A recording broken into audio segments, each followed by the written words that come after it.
my violas. Here's your practice video for Celtic Carol, written by Lindsay Sterling, but this is the string orchestra arrangement by Shauna Laughlin. Again, viola part, we're going to take it from the top, kind of skip around a little bit, and double check that all the rhythms are making sense. So at the beginning here, remember you're opposite the second violins, so double check your 12/8 counting. Remember I'm conducting in 4, so we're thinking in groups of 3/8 notes, or the dotted quarter note getting the big beat. So you're going to hold this first dotted half for 2 beats. So here we go. 1, 2, 3, and 4, and 1, 2.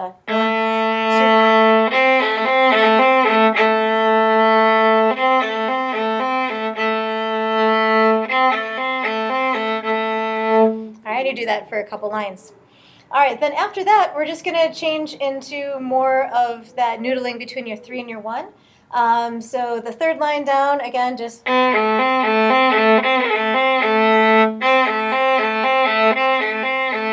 And you do that for quite a while. 13, similar pattern, just changing a little bit. And now we're going to take it from measure 16 and go down to the bottom of the page. So here's measure 16. 1, 2, 3, 4. 1, 2.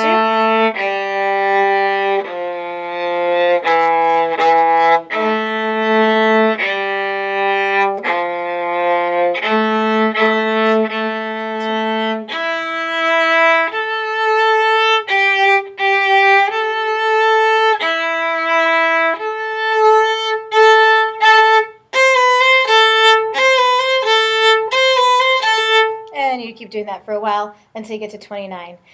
So again, dotted halves, think 2 beats. Make sure you're doing nice low 2 C naturals and give me lots of accent and dynamics and all of that.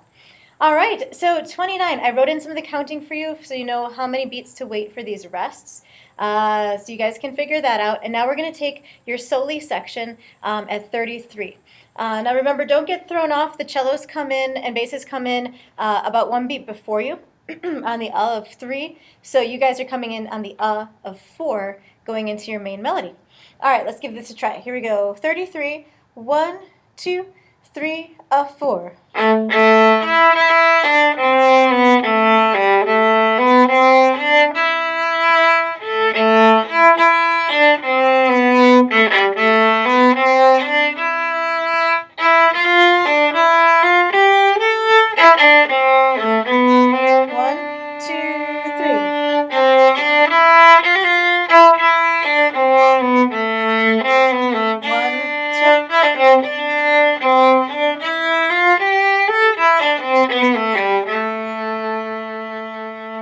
Okay, so a couple of the bowings that are printed in there are not right. So just ignore those. Take it as it comes, follow the printed slurs, but do be careful. There's a couple spots where they do break up the bowing. You've got a couple single eighth notes.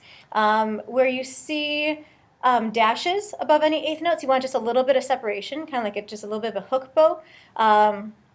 And then the grace note at measure 38, 39, you can leave that out if it's giving you troubles. Just treat it as a separate quarter note, no worries. If you are doing the grace note, again, you just kind of flick that third finger down, 2 through 2, and slur that into the F. One other spot to watch out for, look at 41. You're tying your D from beat 1 into beat 2. And then you have some 16ths after that. So you're going to go 1, 2. So again, 1, 2. And again, watch your bowing that you're not slurring too many notes in. All right, so that's going to be a big section. Make sure you're really confident, nice and strong on that whole part from 33 to 44. And now at 44, just some counting, counting your rests, otherwise nothing too crazy. So let's do 44 now, starting with a rest on beat 1. 1, 2, 3, 4, rest. 1, 2. Rest. Oh, did I do that right? I totally did that wrong. Sorry. 44, that's a 2. Let's do 44 again. Sorry. Ready? And rest. 1, 2. 1. 1, 2. Rest. Rest. Rest.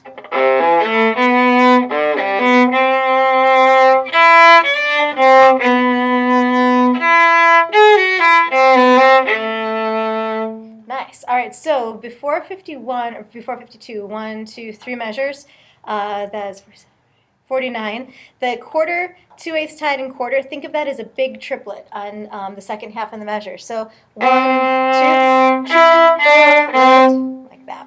All right, and at the end of that line, high 3 G sharp, high 2 F sharp, and then back to normal. Okay, then we're up to 52, your half time. So we're slowing down into 6/8 time. We're counting 6 individual beats per measure. So careful, those 4 measures rest are going to seem really long because we're truly counting in 6. And then remember, your dotted quarter gets 3 beats, and so on. So here's your entrance after your 4 measures of rest at 52.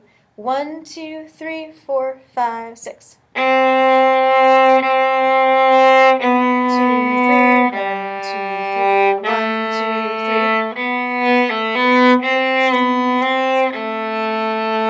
So it's just super simple, eighth note getting the beat. And then at 60, we go back to the original counting and tempo with the double time. So this is similar to the beginning, but a little trickier string crossings. So you've got 2 beats rest, then just place your finger between the D string and G string.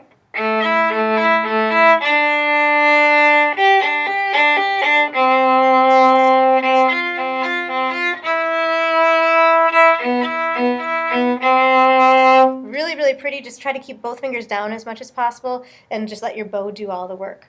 All right, so now we're up to 64. Double check your counting again. Write stuff in if you need to, where those slashes are, where the big beats fall.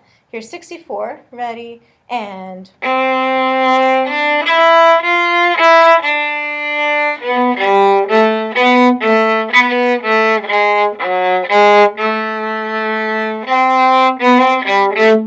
Okay, so going back just a little bit, measure 67. You have a low 1 for G sharp, then do a low 4, low 1 for G sharp, low 4 for F sharp, and then come back to your low 1. So kind of like in half position. Then move it up to a regular 1. Okay, good. We're up to 68. So a little tricky counting here because you're playing on the first eighth note and then the third eighth note of the group. So in this case, I would definitely count it, with the 3 eighth notes, 1, 2, 3. So it'll help. And then the last eighth note's easy. It's just on big beat 4. So it'll be going 1, F, 3, 4. 1, 2, 3, 4. 2, 3, 4. 1, 2. 2, 3, 4.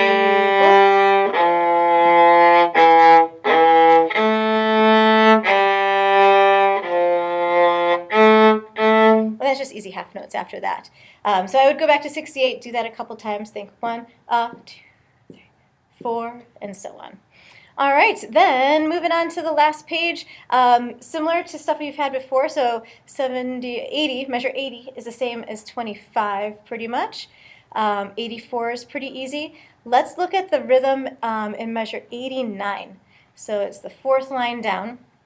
Again, you've got some kind of offbeat-ish eighth notes. So you're going to go 1, 2.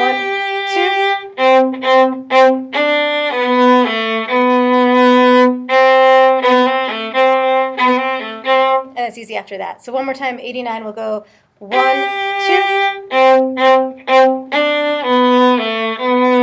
If you kind of think triplet for both of those, it works out. So 1, 2, triplet, triplet, 1, 2. It works out easily. All right, moving down, 95, not a big deal. Same thing, the rest of the piece, just easy eighth note patterns, dotted half note counting, and you guys should be okay. All right, if you have any questions, please come and see me for extra help.